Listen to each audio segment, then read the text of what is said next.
Jadi kehidupan kita dunia ini bisa bagian dari LPA, sebab yang namanya PA itu aspeknya di sisi satu hal tertentu yang atas ya, tapi dia punya sisi aspek yang sangat luas, dan kehidupan ini adalah bagian dari LPA. Tapi kalau kita batasi sekarang ini LPA kita yaitu pada lab yang memang dikelola di sekolah akademi rasa yang menjadi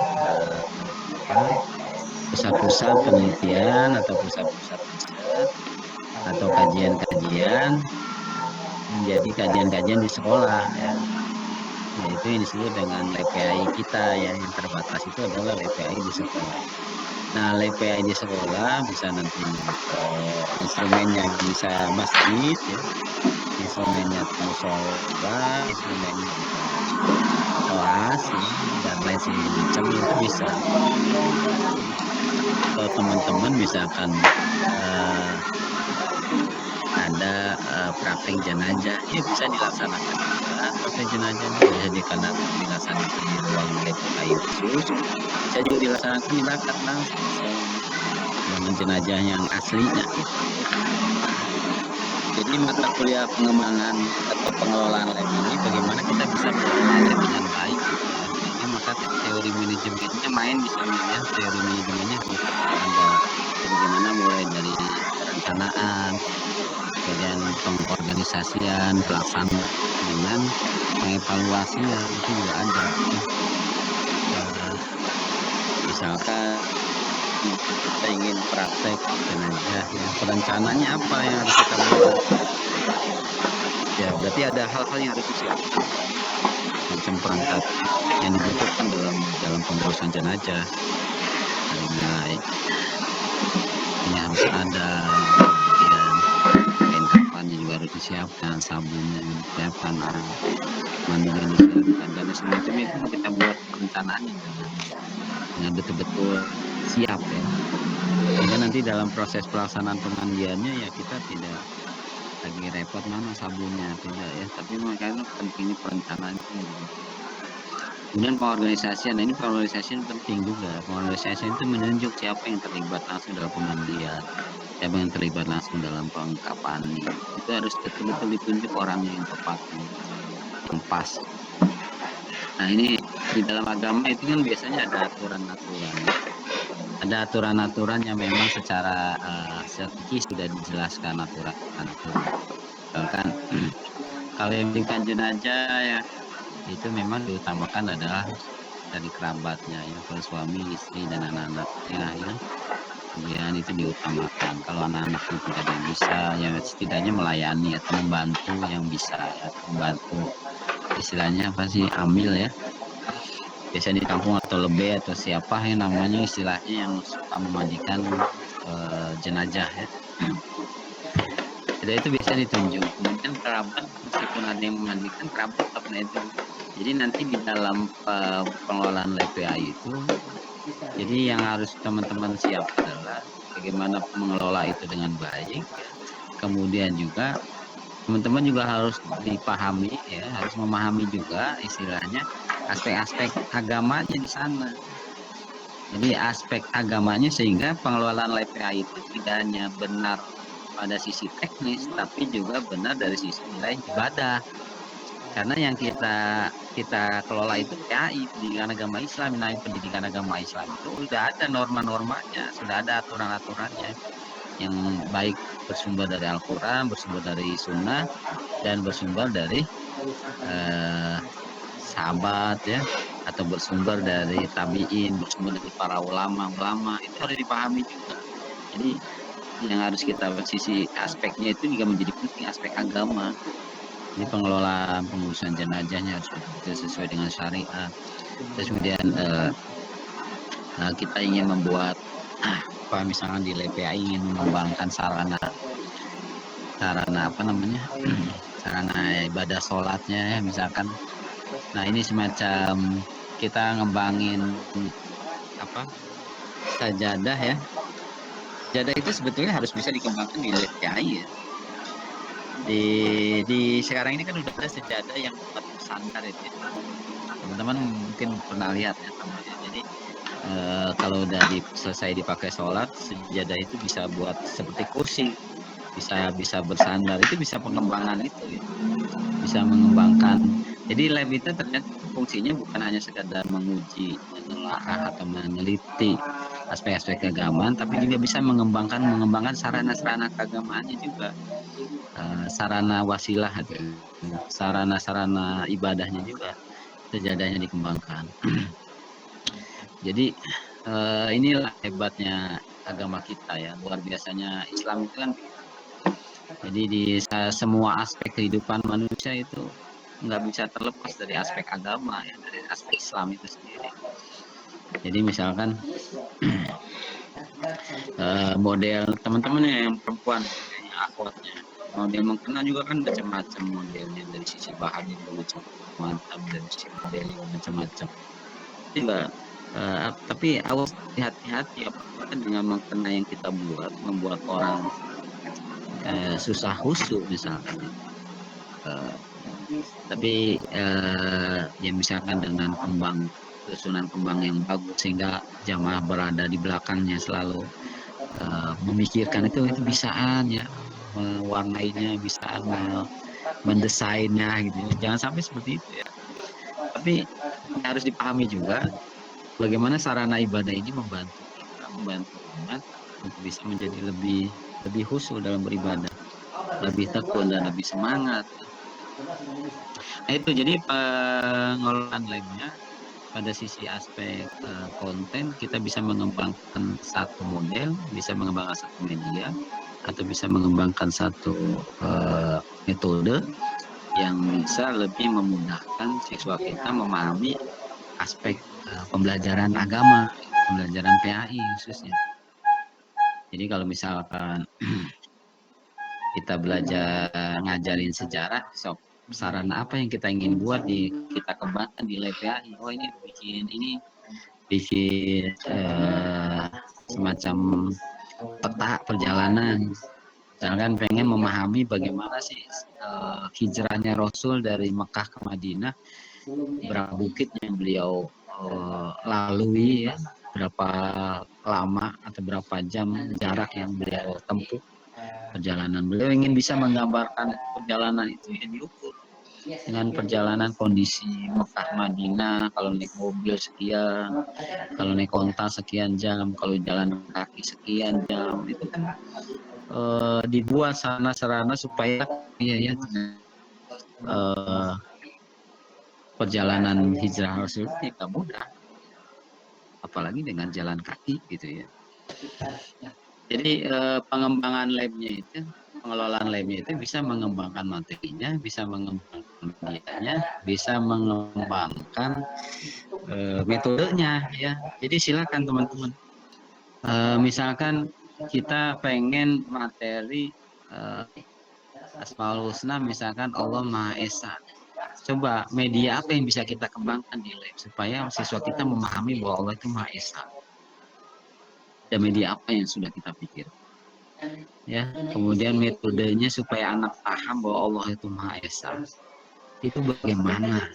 Ya? Yang bisa diterima oleh siswa kita. Ya. Jadi bisa dipahami ya bahwa pengelolaan lab itu bagaimana juga mengembangkan bahan ajarnya, mengembangkan medianya, kemudian mengembangkan metodenya sehingga produk-produk itu bisa kita hasilkan. Dan kalau bisa, ya itu bisa kita pasarkan produk-produknya. Produk-produk pengembang ajarnya bisa kita hasilkan dari lab.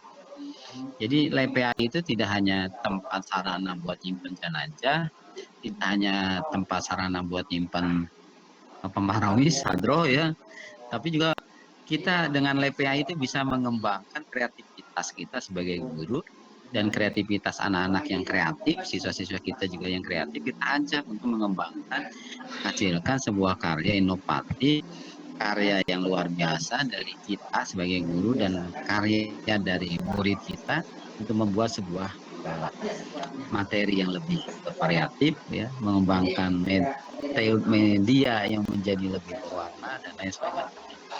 Jadi silakan teman-teman. Jadi pengelolaan lab kita itu tidak banyak apa itu lab, apa itu pengertian pengelolaan lab, bagaimana manajemen lab ya. Ya. Tapi silakan teman-teman bisa nanti kita di pertemuan ketiga atau pertemuan keempat kita sudah mulai menguji atau mengeksperimen ya sesuatu yang memang menjadi bahan kajian PAI itu ya, menjadi bahan kajian PAI itu sendiri ya. Misalkan kan hadis Rasul itu menyatakan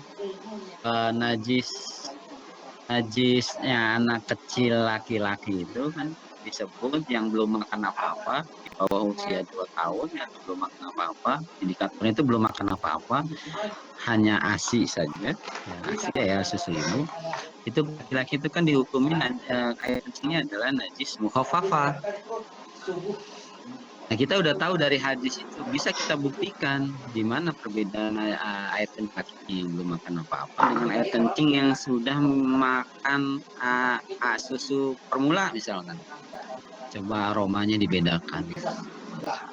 Perbedaan, teman-teman punya sampelnya, sampel kencing laki-laki yang baru minum ASI saja, air kencing laki-laki yang sudah minum ASI formula, susu formula, tambahan susu formula, kemudian bayi laki-laki yang tidak makan susu formula, tidak minum susu ASI apalagi, tapi dia sudah makan orang dewasa misalnya.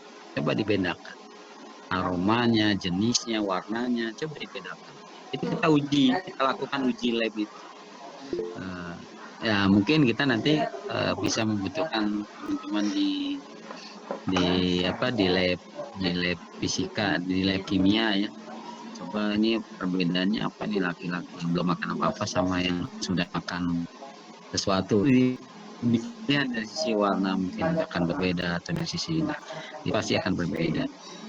Nah itu kita bisa membuktikan pembenaran dari hadis Rasul bahwa najis anak kecil laki-laki yang belum minum apa-apa menjadi hukumnya adalah najis mukhafafah. Dan cara membersihkan mukhafafah kan dalam fikih cukup dikasih air, dicipratkan air dan itu sudah menjadi suci. Nah jadi pengelolaan lab itu juga bisa begitu ya, bisa menguji disabdakan oleh Rasul ya, kita bisa kita buktikan. Terus kemudian contoh misalkan dalam hadis lagi ada najis mugolazo ya, cara membersihkan najis mugolazo. Apa sih harus menggunakan debu? Ada apa dengan debu? Unsur apa sih di debu? Itu kita bisa uji di lab kita, di uji lab. Nah, kemudian teman-teman dibuat. Jadi menyampaikan hadis itu tidak hanya menyampaikan hadis secara substansi hadis, tapi juga inilah eksperimennya sudah teman-teman lakukan dan dilakukan di lab. Ya. Mungkin bisa kimia ya terkait dengan uji coba kemampuan tanah bisa mensucikan najis mugolazo. Yang kita tahu najis mugolazo adalah najis paling berat ya. Nah, najis paling berat itu juga peran-peran PPAI bisa berperan menguji sesuatu yang sudah dicampurkan.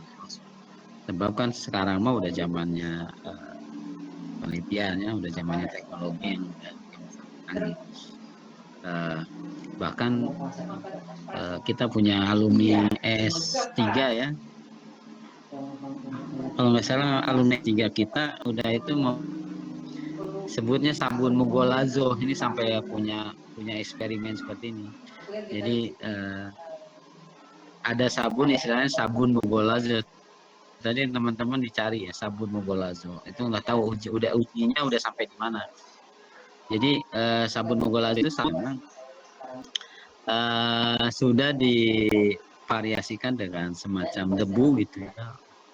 Jadi sekaligus, jadi bisa membersihkan najis mugolazo cukup dengan alat ini gitu ya. Disebutnya dengan sabun mugolazo. Dia sejenis sabun, tapi ada unsur-unsur debunya. Kasar-kasarnya itu kasar-kasar debu. Ya debu. Kasar-kasarnya itu kasar-kasar debu. Itu najis mugolazo. Sabunnya disebut sabun mugolazo. Tapi nggak tahu uji eksperimennya sampai di mana itu sabun mugolazo. Jadi punya karya begitu ya. Jadi bisa menghasilkan sebuah karya. Jadi lab itu sarana untuk bisa mengembangkan ilmu menjadi lebih lanjut, mengembangkan ilmu menjadi lebih luas, jadi lebih rasional dan berdasarkan pada saintifik, berdasarkan pada basis Itu. Dan memang kan aspek PAI itu kan lebih banyak pada sisi aspek apa namanya spiritual itu ya, istilahnya unseen itu ya, ini tidak bisa terlihat. Misalkan kita susah membedakan mana orang yang rajin sholat, bukan rajin sholat, orang yang benar-benar sholat sama orang-orang yang tidak sholat misalkan. Kita belum punya alatnya, belum punya alat pendeteksi. Wah ini mah dia rajin sholat nih. Nah, coba teman-teman mungkin bisa mengembangkan alat itu.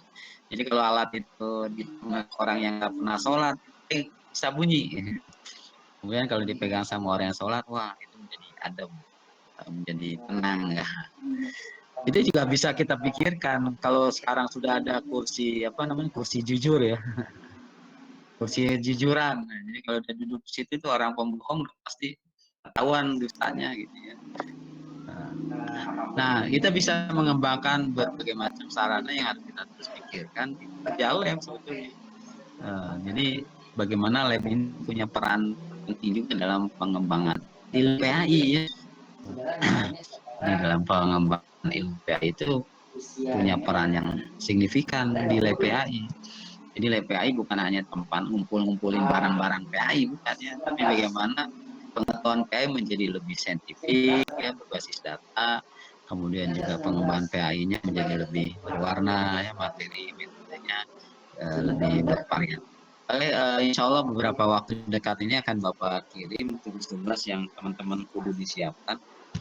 Jadi teman-teman nanti bisa berkelompok 3 orang, kita buat kelompok untuk bisa menguji berbagai macam eksperimen ya, beberapa uji-uji eksperimen. Nyatanya itu tadi nguji debunya, nguji air kencing dari laki-laki, kemudian mengembangkan media apa sih namanya? Kalau di biologi ini ada itu ada alumni UPI, dia S1-nya di komputer, kemudian S2-nya dia ngambil S1-nya di biologi, kemudian S2-nya dia ngambil teknologi komputer. Itu masih UPI kalau nggak salah. Saya dengar cerita teman saya. Jadi sekarang dia punya perusahaan pengembangan media ajar, pengembangan media ajar. Jadi guru-guru biologi itu sangat terbantu dengan Bio ini. Beliau punya semacam perusahaan ya, sekarang perusahaan pengembangan bahan ajar, media ajar. Jadi pengen ngajarin tentang apa alat-alat tubuh ikan hiu, dia udah punya gambarnya ikan hiu. Itu seperti ikan hiu asli, nanti dikembangkan ikan hiunya seperti asli, tapi bentuknya dalam bentuk media gitu ya. Di kayak internet gitu. Itu asli semuanya. Matanya semuanya. Dia tinggal klik-klik saja ini namanya ini sudah bisa dia buat. Sampai seperti itu. Nah, kita juga bagaimana tuh pengembangan media kita ngajarin cara mengkapani, bagaimana ngajarin menguburkan atau bagaimana ngajarin apa sih ya, terkait dengan materi-materi PAI itu secara betul-betul realitas seperti nyata gitu ngajarin oh ya begini oh begini jadi bikin tutorial pengurusan jenazah yang menjadi media-media PAI yang bisa kita buat gitu ya. Dan karya kita sendiri itu pengembangan aja.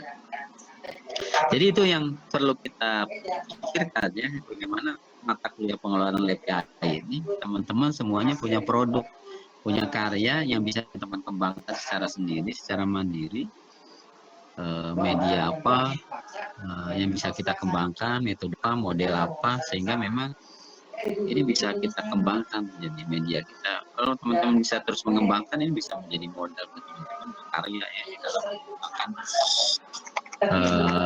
membuat bahan ajar PAI itu sendiri ya. Jadi mengembangkan bahan ajar itu sendiri itu dikembangkan di lab PAI ya. Jadi tugas lab PAI itu bukan jaga ruangan doang, bukan mengamankan bahan-bahan PAI ya. Tapi bagaimana teman-teman berpikir bagaimana materi PAI menjadi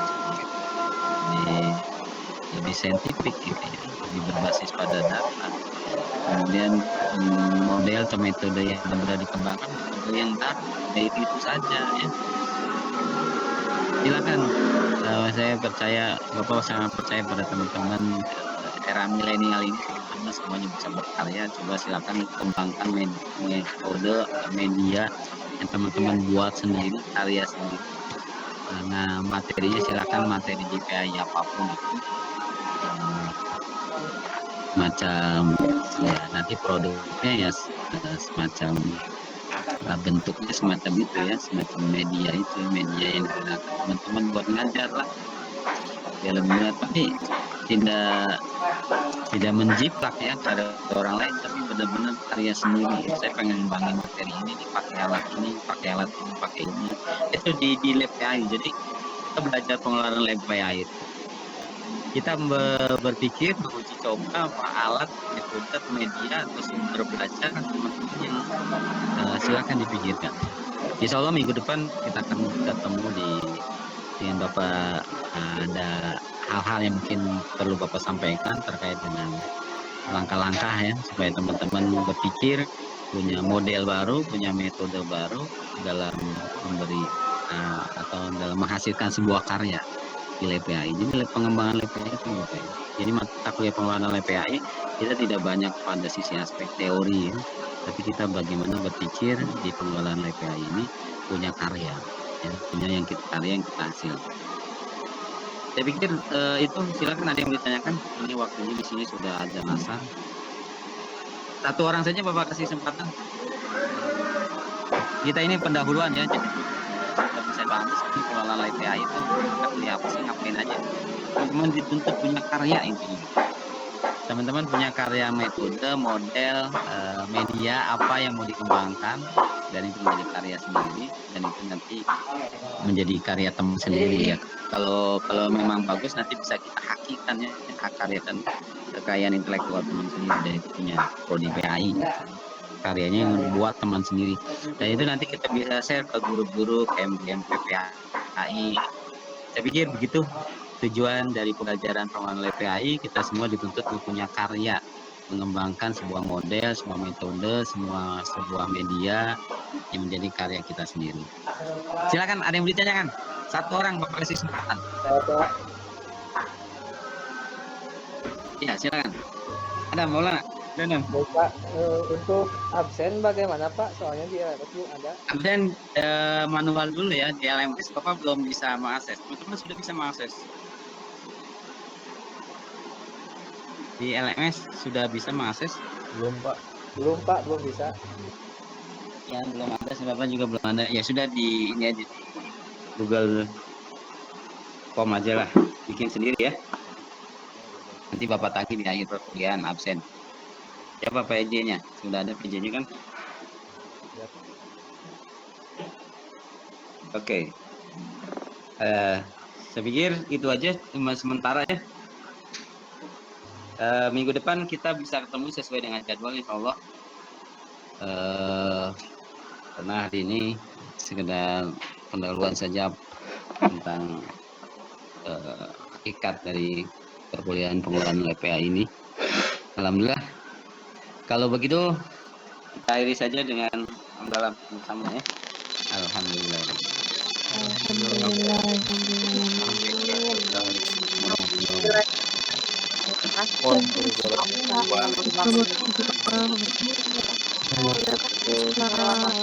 Terima kasih.